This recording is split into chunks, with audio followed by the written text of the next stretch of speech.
샬롬 샬롬 샬롬 샬롬 샬롬.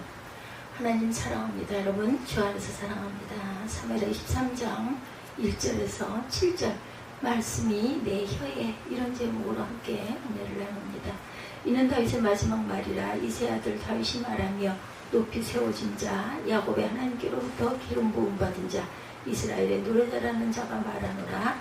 야훼의 영이 나를 통하여 말씀하시며 그의 말씀이 내 혀에 있도다. 이스라엘의 하나님이 말씀하시며 이스라엘의 반석이 내게 이르시기를, 사람을 공의로 다스리는 자, 하나님을 경외함으로 다스리는 자여. 그는 돋는 해의 아침빛 같고 구름 없는 아침 같고 비 내린 후에 광손으로 땅에서 우미 돋는 새풀 같으니라 하시도다. 내 집이 하나님 앞에 이같지 아니하냐. 하나님이 나와 더불어 영원한 언약을 세우사 만사에 구비하고 견고하게 하셨으니 나의 모든 구원과 나의 모든 소원을 어찌 이루지 아니하리라. 그러나 사악한 자는 다 내버려질 가시나무 같으니 이는 손으로 잡을 수 없음이로다. 그것들을 만지는 자는 철과 창자루를 가져야 하리니 그것들이 당장 불살라지리로다 하니라. 다윗은 하나님 앞에 자기를 규정합니다. 인생의 마지막으로 하는 말이 유언이라고 그러죠. 우리는 삶에서 어떤 말을 하고 인생을 끝낼 것인가를 종종 생각하기도 합니다. 화를 내고 불평하고 억울하고 원망하고 억울하다고 원망하면서 끝마치고 싶은 사람은 아마 한 사람도 없을 거예요. 우리 모두는 고맙습니다. 감사했습니다. 즐거웠습니다. 하나님께서 여기까지 지켜주신 것을 감사합니다 라고 말하며 우리의 삶을 마치고 싶어 합니다. 나 평상시 늘 마음속에 불평과 원명을 가지고 살다 어느 날 죽음 앞에 서니 갑자기 고맙다, 감사하다라고 말할 수 있는 사람은 아마 없을 거예요. 마지막 말은 우리가 살아가면서 준비된 대로 말할 수 있기 때문이죠. 본문에도 다윗이 그 일생을 끝내면서 마지막으로 한 말, 어떻게 자신의 인생을 조명하고 있을까요? 1절이죠. 이면 다윗의 마지막 말이라. 이세 아들 다윗이 말하며 높이 세워진 자, 야곱의 하나님께로부터 기름 부음 받은 자, 이스라엘의 노래 잘하는 자가 말하노니, 이렇게 증거되어 있어요. 1절에 그는 하나님 앞에서 자기를 규정해요. 하나님께서 규정하신 대로 말하고 있습니다. 하나님께서 높이 세운 자, 그리고 하나님으로부터 기름 부음 받은 자, 이스라엘 사람 중에 누구보다 노래를 잘하는 자라고 말하며 자기 자신을 하나님 앞에 이렇게 규정합니다. 자신이 영에서부터 시작하였다는 것을 알고 있어요. 근데 이 말을 하기 전에 먼저 한 말은, 그것은 이세의 아들 다윗이라는 자신에 대한 확인입니다. 이것은 족보에 대한 얘기를 하려고 하는 것이 아니죠. 다윗의 아버지의 이름이 이세였어요. 가문의 자랑을 하려고 하는 것이 아니에요. 오히려 자신은 별 볼 일 없는 존재, 미천한 존재, 보잘것없었던 존재임을 표현하기 위해서 이세의 아들이라고 말하고 있어요. 다윗을 미워했던 사울 왕도 요나단에게 이놈아 이세의 아들 다윗을 없애라. 그가 없애야 내가 왕이 될 수 있다라고 말하면서 다윗을 낮춰 부른 말이 이세의 아들이라는 말이었습니다. 그런데 다윗은 스스로 이 말을 사용해요. 자신의 연약한 모습, 겸손한 모습으로 자기를 소개하죠. 그는 이세의 8아들 중에 막내였어요. 양을 치는 목동이었습니다. 왕이 될 수 있는 자격과 여건은 아무것도 없었어요. 어느 날 사무엘 선지자가 이세 아들들을 초청했을 때에도 이세는 7아들만 초청했고 마지막 막내 아들 다윗은 잊고 있었죠. 그만큼 아버지의 관심의 대상에서 제외되어 있던 아들이었어요. 그런데 그랬던 그가 자기의 삶을 되돌아보며 고백합니다. 3가지 수식어죠. 하나님께서 나를 높여주셨나이다. 하나님께서 내 머리에 기름을 부어주셨습니다. 이스라엘 백성 중에 노래를 제일 잘하는 자로 나를 세워주셨나이다. 이것은 음악적인 능력이 좋다는 뜻이 아니고 자기 안에 영혼의 기쁨과 즐거움이 가득 차 있다는 고백입니다. 그럼 이것 때문에 수많은 시편을 쓰면서 하나님 앞에 나아갑니다. 어떻게 그럴 수가 있었을까? 나를 여기까지 인도하신 하나님, 나를 높여주신 하나님, 절망 속에서도 내 노래를 잃지 않게 하신 하나님, 그것은 자신이 영에서부터 시작했다는 사실을 기억하고 있었기 때문이에요. 어떤 사람이 감사의 기도를 할 수 있을까요, 여러분들? 많이 가진 자가 할 수 있는 것이 아니고 높이 올라간 자가 할 수 있는 것도 아닙니다. 자기 인생의 시작이 영이었다는 거, 나는 아무것도 아니었다는 거, 나는 바닥으로부터 출발했다는 사실을 기억하는 사람만이 할 수 있습니다. 우리는 감사 기도를 할 때마다 자신의 모습을 기억합니다. I am nothing. 네, 어쩌면 과거로 얘기해야 될지 모르겠어요. 나는 본래 아무것도 아닌 존재였다. 그리고 지금 또한 그렇다. 이것이 확인될 때 내게 주어진 모든 삶이 너무나 소중하고 감사한 것이죠. 여러분, 고난을 받았던 대표적인 성경의 인물인 욥을 기억하실 것입니다. 욥이 어떻게 그 고난을 이겨낼 수 있었을까요?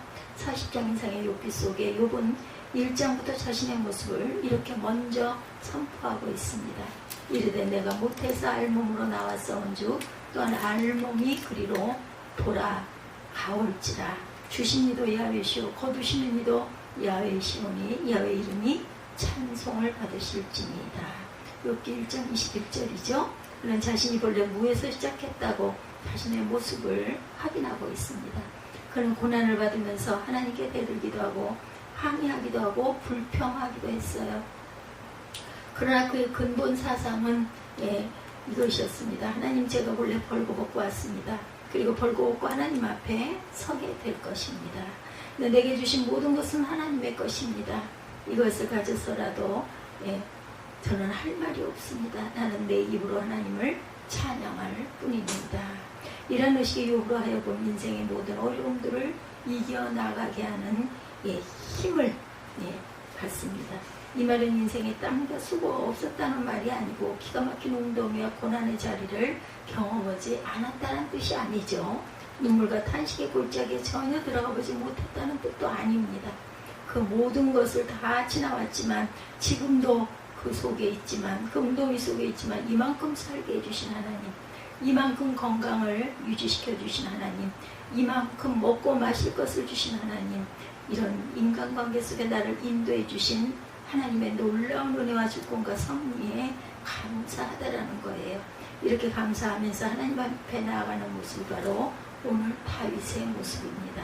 성경을 향해서 질문합니다. 다윗은 하나님에 의해서 자기를 규정한 후 다시 말하죠. 하나님의 말씀과 하나님의 영에 의해서 자신이 어떤 존재가 되었는지를 고백합니다. 야훼의 영이 나를 통하여 말씀하시며 그의 말씀이 내 혀에 있도다. 2절이죠. 야훼의 영이 나를 통해 말씀하신다라는 거예요. 하나님의 말씀과 자신의 삶이 함께 묶여져 여기까지 왔다는 것입니다. 이것은 그 말씀의 사건이 자기의 삶에 일어났던 하나님의 영의 사건의 현장이라는 고백도 된다는 거죠. 저는 이 말씀을 묵상하면서 오늘이라는 새로운 하루 다시 생각합니다. 우리가 어떻게 우리의 말씀의 사람이 될 수가 있을까? 말씀의 사람이 어떻게 될 수가 있을까? 어떻게 우리가 다윗처럼 이러한 고백을 할 수 있을까?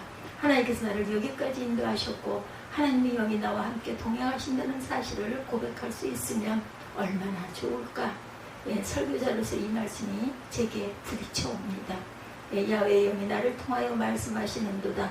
하나님의 말씀이 내 혀에 있도다.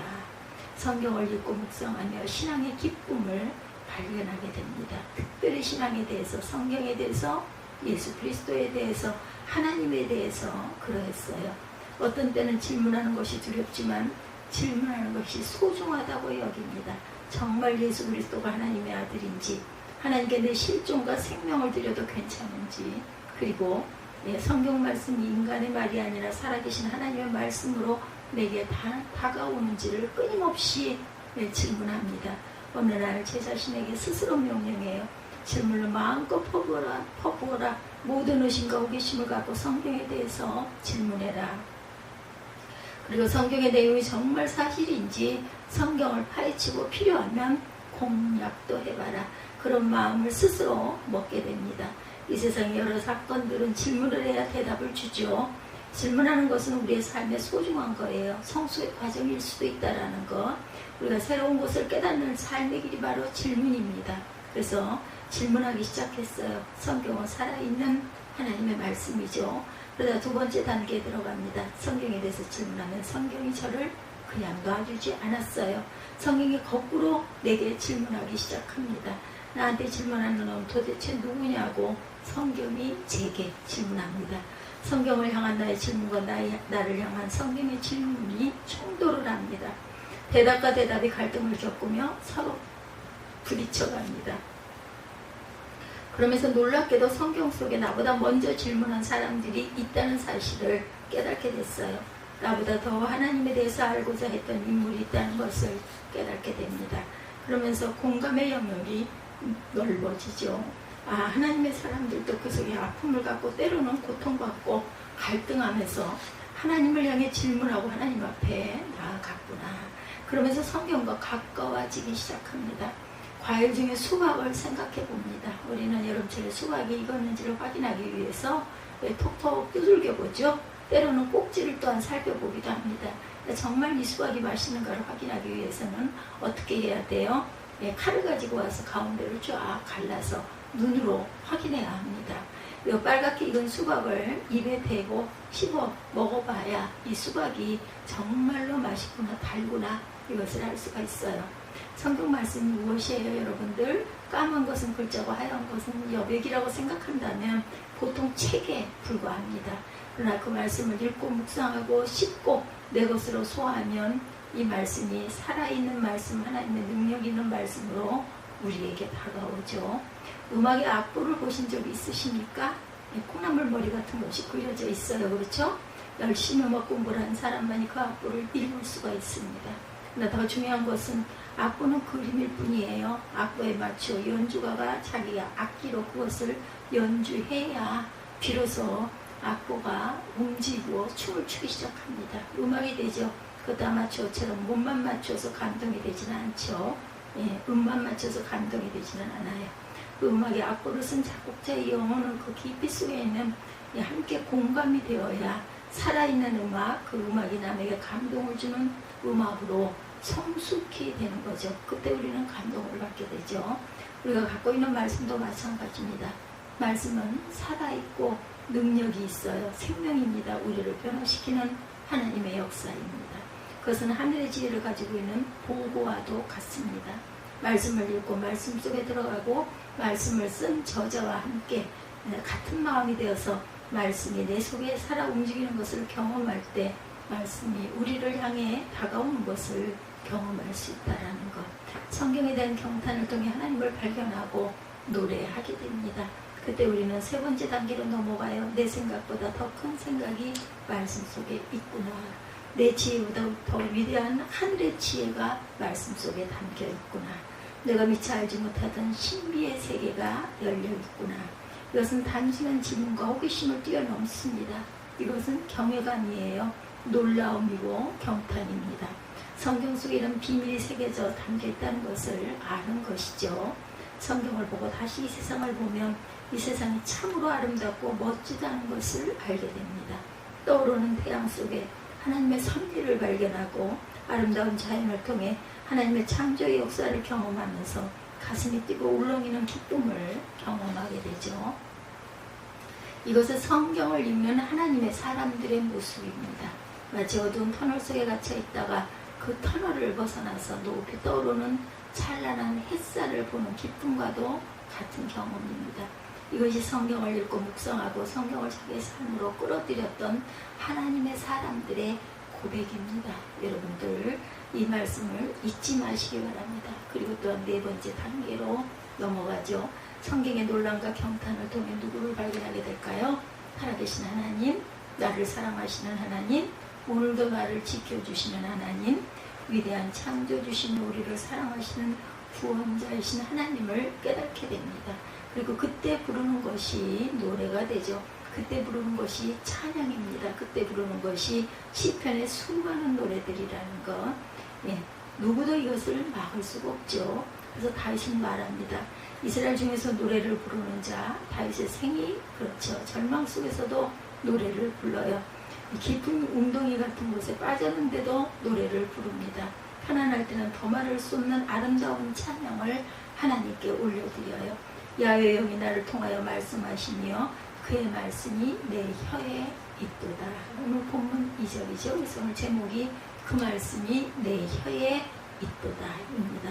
하나님께서 나를 통해서 하시는 말씀을 그가 매일매일 경험하면서 하나님께 나아가는 거죠. 그것은 자기의 삶이 어쩌다 만들어진 것이 아니라 하나님의 작품이고 하나님께서 만드신 축복인 것을 고백하고 있는 거예요.